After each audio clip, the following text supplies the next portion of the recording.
September 2009. I was climbing the 7 Munros of the Glenshield Ridge. It's the equivalent hike of climbing around about 6 Eiffel Towers in one continuous day's walk. I got to the end of the mountain ridge. I got to the last Munro, Craignan Damp, which is the Crag of the Stags. And walking down it, descending, I took a slip and a fall. Initially, I was coming down over a rocky cliff, and I was going to scramble down and then continue on to the Battleground car park, which was around about 2 miles away at that point. And I took a tumble. I woke up sometime later, completely blind in one eye, having a fit, and it just really difficult times. The long and short of it, I used a head torch. The head torch was on an automatic flash mode.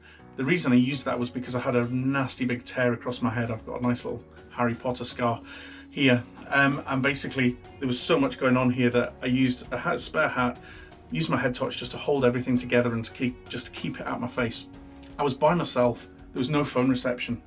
So this torch was invaluable because somebody saw it from the road 2 miles away and called the police and said, there's this torch. Eventually, after a few hours, I got rescued and I got taken to the hospital in Inverness, where I spent around about 10 days and had 4 major operations to save my leg and just piece me back together.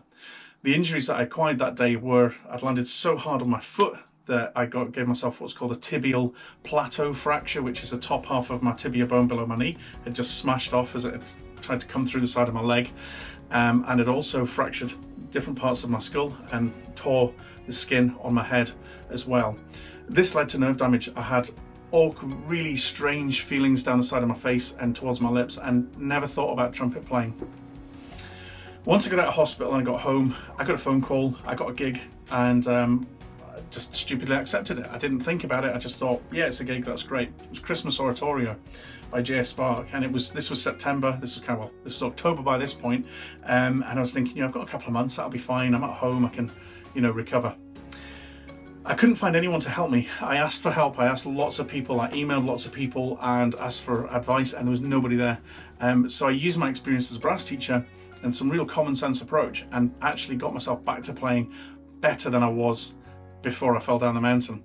So I want to use that experience to help you recover and get back into your playing, because after this last crazy year that we've all had lots of time off, and there's been no bands to go to, and certainly no school bands, and there's been no performances and things like that. So I think it's really important that we gently get back into everything. So I'm going to show you how I recovered in my playing over the next 10 video clips. And if you're wondering, the gig that I had to do in December, around about December the 18th or something like that, I think it was, in Ayr Town Hall up here in Scotland, it was Christmas Oratorio by J.S. Spark. So I went from having nerve damage, not being able to play, not being able to make a noise, all the way to